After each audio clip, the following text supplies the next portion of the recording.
لیکن اگر ہم ائمہ معصومین کو، کربلا کی اس قربانی کو، امام حسین علیہ السلام کے اس جذبے کو، واقعاً یہ سب ہی تو ہے جو امام حسین علیہ السلام کی عظمت ہے. ہم اور آپ اس جذبے تک، اس مقام تک تو نہیں پہنچ سکتے، لیکن جہاں جہاں امام حسین علیہ السلام نے قدم رکھے وہاں قدم تو رکھ سکتے. ہمارے سامنے نائجیریا کے مرد جری، مرد فقیہ آیت اللہ زگزگی کی مثال ہے. وہ آپ اور ہمارے زمانے کے انسان ہیں. انہوں نے اپنے کم از کم 4 بیٹے دی، ان کی نماز جنازہ خود پڑھائی. یہ عزم، یہ حوصلہ کیسے حاصل ہوتا ہے؟ امام حسین علیہ السلام کے مقصد کو صحیح معنی میں سمجھنے کے بعد ہمارے سامنے آقائے نصیر اللہ کی مثال ہے. انہوں نے اپنا 17 سالہ جوان کھلا، اپنے جوان کی باڈی انہوں نے اس وقت تک نہیں مانگی جب تک فلسطین کے قیدی آزاد نہ کر دیے گئے، جب تک ان کے جوانوں کے جسد خاکی نہ لے لیے گئے.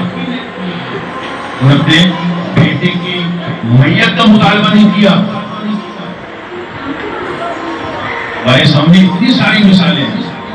جب امام حسین علیہ السلام اور مقصد زینب کو اگر صحیح معنی میں قصدِ دل اگر سمجھ لیں، جنہوں نے شام میں بی بی زینب سلام اللہ علیہ کے روزے پر آج تک نہیں آنے دی، کتنے جوانوں نے اپنی جوانی لٹا دی، کتنے جوان معذور ہو گئے. یہ مقصد حسینی کو، کربلا کو صحیح معنی میں سمجھنے کا نتیجہ ہے کہ زینبیوں جیسے جوان پیدا ہوئے جنہوں نے کہا کہ ہم جناب زینب کو دوبارہ اسیر نہیں ہونے دیں گے. کس نے کہا؟ یہ ہمارے اور آپ کے زمانے کے جوانوں نے. یہ جذبہ انہوں نے جناب زینب سے حاصل کیا، یہ جذبہ انہوں نے امام حسین علیہ السلام سے حاصل کیا. صرف تھوڑی دیر سوچنے کی بات ہوتی ہے، تھوڑی دیر. یہ ہمیں اللہ تعالیٰ نے توفیق دی ہے.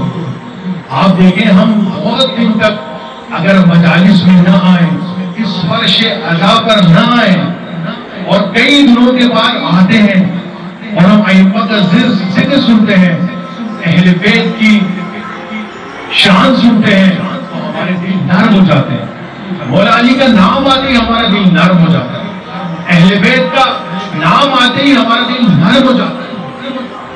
یہ فرش عزا اللہ تعالیٰ نے ہماری قلبی جنون کی رکھا کہ ہم تھوڑی دیر کے لیے سوچیں، تھوڑی دیر کے لیے غور کریں.